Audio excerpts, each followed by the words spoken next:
Good morning everybody.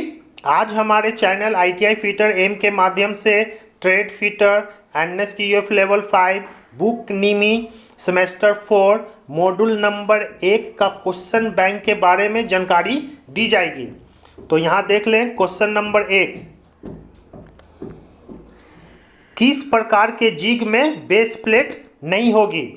तो A में table jig, B में प्लेट जिग, सी में टेम्पलेट जिग और डी में सैंडविच जिग।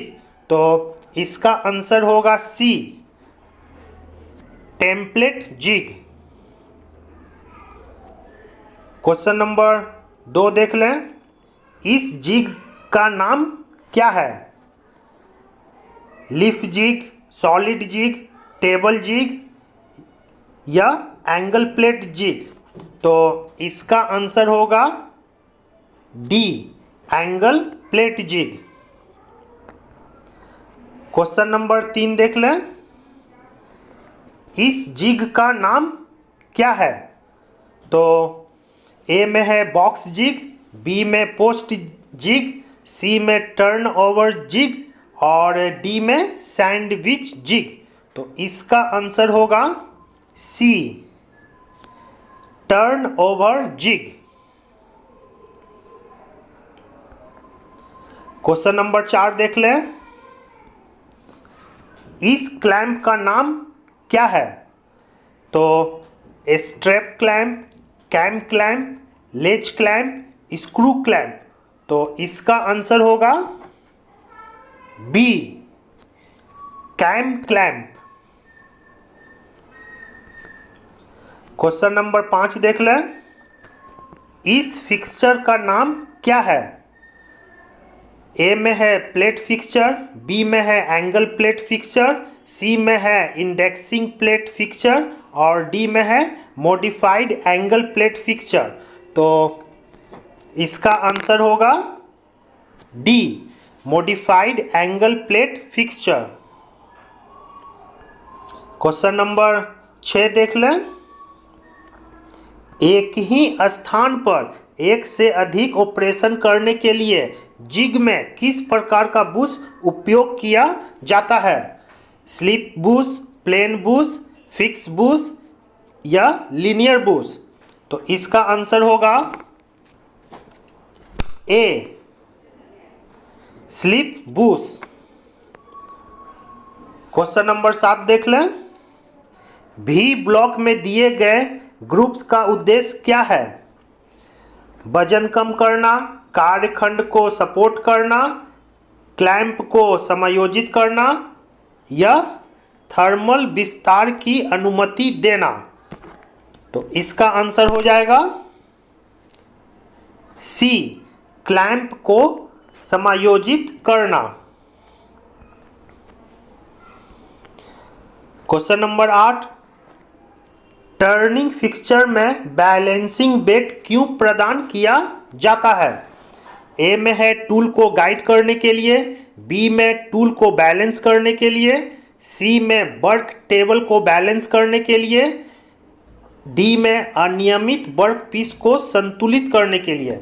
तो इसका आंसर हो जाएगा डी, अनियमित वर्क पीस को संतुलित करने के लिए। सामान्य रूप से स्थानिक सतहों पर मशीनिंग के लिए किस प्रकार की फिक्सचर का उपयोग किया जाता है? A plate fixture, B vice jaw fixture, C indexing fixture, D angle plate fixture? तो इसका आंसर होगा सी, इंडेक्सिंग फिक्सचर।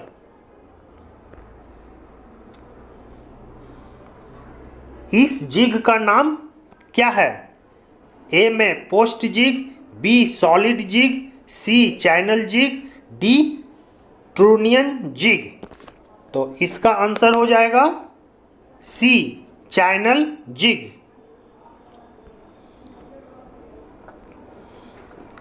फिक्सचर के निर्माण का निर्धारण करने के लिए कौन सा महत्वपूर्ण कारक है?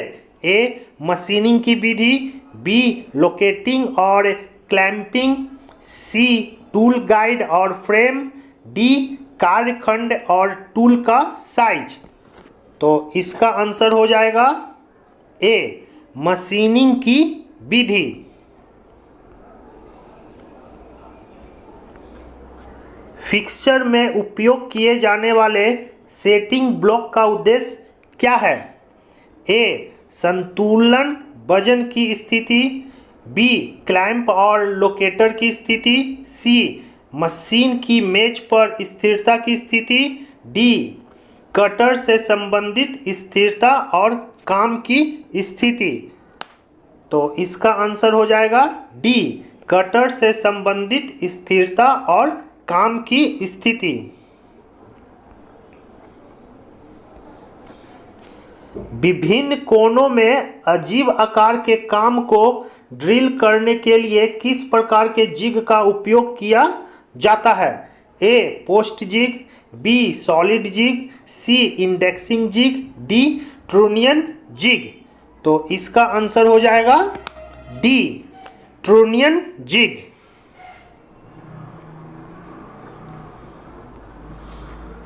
कौन सा उपकरण ऑपरेशन के लिए कटिंग टूल को पकड़ता है, सपोर्ट करता है, लोकेट और साथ साथ गाइड भी करता है? ए जिग, बी फिक्सचर, सी चक, डी मशीन 22। तो इसका आंसर हो जाएगा ए जिग।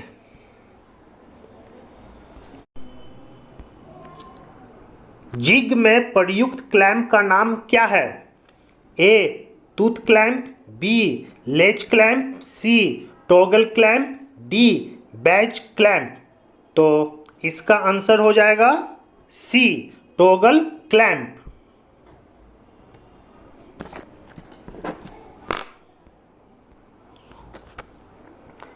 मिलिंग फिक्सचर के बेस प्लेट में 2 या 4 होल्ड डाउन स्लॉट क्यों प्रदान किया जाता है? ए कठोर क्लैंपिंग के लिए, बी टूल को गाइड करने के लिए, सी वर्क पीस को लोकेट करने के लिए, डी जॉब सेटिंग को समायोजित करने के लिए।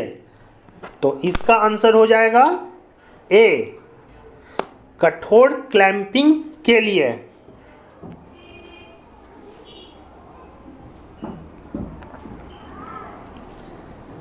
बड़े पैमाने पर उत्पादन के क्या फायदे हैं? ए प्रारंभिक व्यय कम है, बी जिग और फिक्सचर की आवश्यकता नहीं है, सी मैन्युफैक्चरिंग के लिए लागत और समय कम हो गया, डी विशेष प्रयोजन मशीनें आवश्यक नहीं है। तो इसका आंसर हो जाएगा सी मैन्युफैक्चरिंग के लिए लागत और समय कम हो गया। इस जिग का नाम क्या है? A box jig, B drill jig, C post jig, D leaf jig. तो इसका आंसर हो जाएगा ए बॉक्स जिग।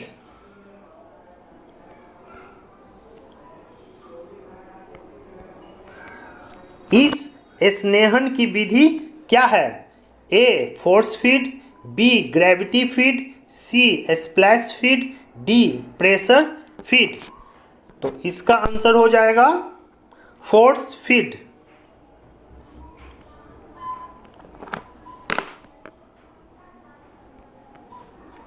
रिन्यूअल बुशेस के लिए कठोर छेद प्रदान करने के लिए किस बुश का उपयोग किया जाता है? A slip bush, B plain bush, C fix bush, D linear bush. तो इसका आंसर हो जाएगा D linear Bush.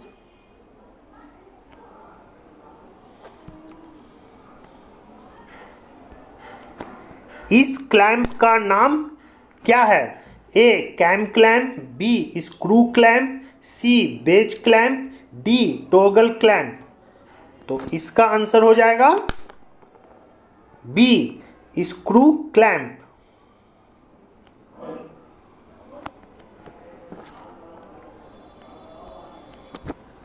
Machining operation के दौरान कटिंग टूल को सिर्फ पकड़ना, लोकेट करना और गाइड नहीं करने के लिए किस उपकरण का उपयोग किया जाता है?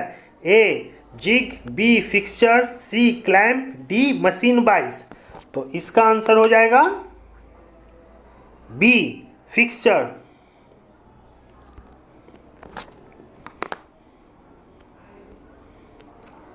किस प्रकार का फिक्सचर को मशीनिंग के लिए भागों को पकड़ने के लिए एक आसान तरीका प्रदान किया गया है? A turning fixture, B vice fixture, C milling fixture, D grinding fixture.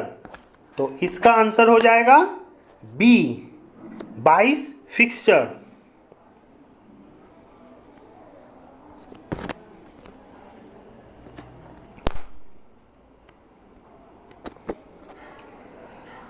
Which part restrict incorrect loading of component in jig? मतलब जिग में कौन सा भाग कंपोनेंट के गलत लोडिंग को रोकता है? A clamp, B guide plate, C locating pin या डी प्रेस फिट बुश। तो इसका आंसर हो जाएगा C locating pin.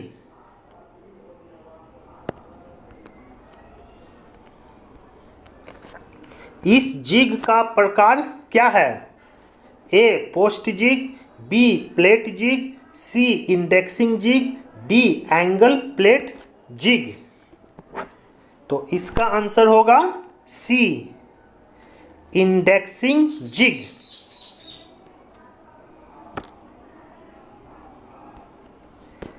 Milling fixture के बेस प्लेट के निचले भाग में टेंडेंस क्यों प्रदान किए जाते हैं? ए टूल को गाइड करने में, बी क्लैंपिंग उद्देश्य के लिए, सी वर्कपीस को संतुलित करने के लिए, डी फिक्सचर को सही तरह से लोकेट करने के लिए। तो इसका आंसर हो जाएगा डी फिक्सचर को सही तरह से लोकेट करने के लिए।